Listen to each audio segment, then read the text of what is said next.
अखिलेश यादव चुनाव क्या हारे 3 दिन से मुंह फुलाए बैठे हैं। न तो पब्लिकली सामने आए हैं और न ही योगी को जीतने की बधाई देने का राजनीतिक शिष्टाचार निभाया है। 3 दिन गुजर जाने के बाद भी अखिलेश अपने विजयी विधायकों से भी नहीं मिले हैं। विधायकों से मिलने का कार्यक्रम 21 मार्च तय हुआ है, मतलब 9 दिन बाद। लगता है कि लखनऊ के एक विक्रमादित्य मार्ग वाले बंगले को ही अखिलेश ने कोप भवन बना लिया है। न मीडिया से बतियाने के लिए अखिलेश खुद बाहर आए और न ही मीडिया वालों को अंदर बुलाया। 3 दिन गुजर गए, किसी टीवी पर किसी अखबार में अखिलेश बाबू का चेहरा नहीं दिखा। यूपी चुनाव में मिली हार के बाद चाहे समाजवादी पार्टी ऑफिस हो या अखिलेश यादव का घर हो, हर तरफ सन्नाटा पसरा हुआ है। मैं इस वक्त मौजूद हूँ अखिलेश यादव के आवास पर और आप देख सकते हैं कि यहाँ पर भी कोई सुगबुगाहट नहीं है, ना पार्टी ऑफिस से कोई सुगबुगाहट है। चीज़ें थम सी गई हैं, चीज़ें शांत सी हो गई हैं। हालांकि मुलाकात जो है उनका दौर जारी है। ओम प्रकाश राजभर जिन्होंने एक तरह से एज ए सिंगल पार्टी अच्छा परफॉर्म किया है, चाहे गाजीपुर हो, आजमगढ़ हो या पूर्वांचल के क्षेत्र रहे हों, वहाँ इनकी पार्टी ने अच्छी सीटें निकाली हैं। उनसे लगातार अखिलेश की मीटिंग चल रही है। कल भी अखिलेश यादव से ओम प्रकाश राजभर की करीब 1.5 घंटा बैठक पार्टी ऑफिस में चली और आज भी ओम प्रकाश राजभर अखिलेश यादव से यहाँ मिलने आए हैं।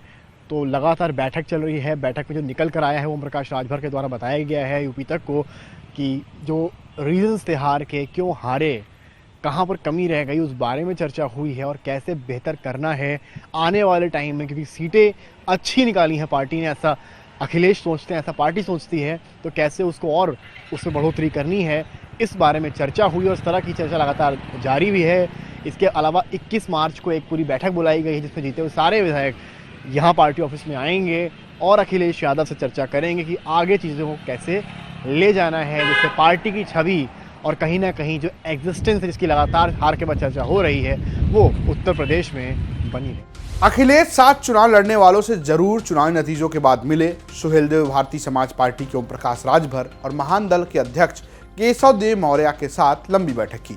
सिर्फ राजभर ही हैं जो चुनाव हारने के बाद अखिलेश की बॉडी लैंग्वेज को समझा सकते हैं। कि कल जो बातचीत हमारी माननीय अखिलेश यादव जी से हुई है, उस बातचीत में विधानसभावार समीक्षा कि हम क्यों हारे हैं और अपने कार्यकर्ताओं से, अपने कुछ मतदाताओं से विचार विमर्श करके विधानसभावार वहाँ से रिपोर्ट मंगाई जाए।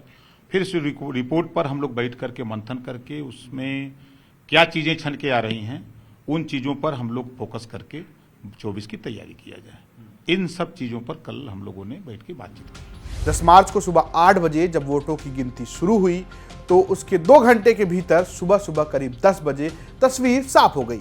यूपी में अब की बार फिर से योगी सरकार।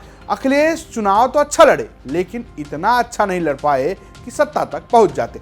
10 मार्च को गिनती के बीच सुबह 8:41 पर अखिलेश यादव ने एक ट्वीट किया जब वो बीजेपी के साथ रेस में दिख रहे थे।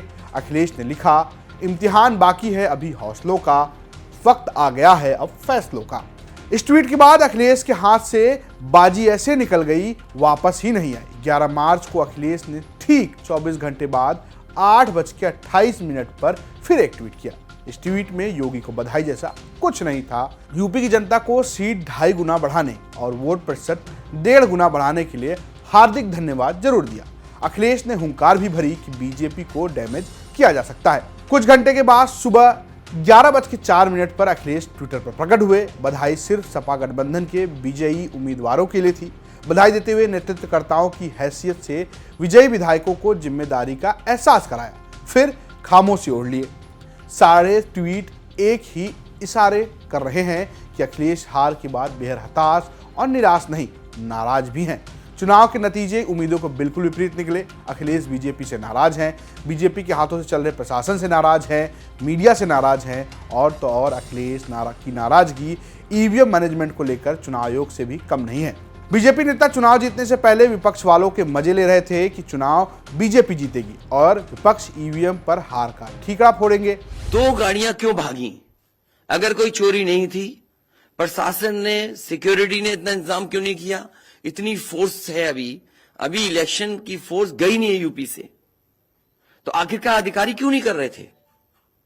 क्या वजह है कि बिना सिक्योरिटी, बिना इतने इंतजाम के ईवीएम जा रही हैं और ईवीएम्स के बारे में ये मानना है कि किसी भी वेयर हाउस में रखी हो या किसी भी स्ट्रांग रूम में रखी हो तो बिना प्रत्याशी के जानकारी के आप मूव नहीं कर सकते। सवाल यह है कि सिर्फ 48 साल की उम्र में एक पार्टी का नेतृत्व कर रहे अखिलेश को एक चुनाव से इतनी निराशा में डूबना चाहिए? अखिलेश मुलायम सिंह यादव की परछाई से निकलकर चुनाव लड़े। समाजवादी पार्टी के हाथ में सत्ता भले न आई हो, लेकिन उनके राजनीतिक फैसले गलत साबित नहीं हुए। अखिलेश का आरएलडी के जयंत चौधरी और सुहेलदेव भारतीय समाज पार्टी के ओम प्रकाश राजभर के साथ गठबंधन करना काम आया। चाचा शिवपाल यादव से भी लड़ने के बाद भी उनको सपा खेमे में लाने का फैसला भी कम से कम गलत तो साबित नहीं हुआ है। योगी के निशाने पर आजम खान के बेटे समेत चुनाव में लड़ाना भी काम आया। मोदी योगी की लहर के बाद भी समाजवादी पार्टी गठबंधन की सीटें 125 तक पहुंची। 2017 के मुताबिक 2.5 गुना ज्यादा सीटें आई, वोट प्रतिशत 1.5 गुना बढ़ा।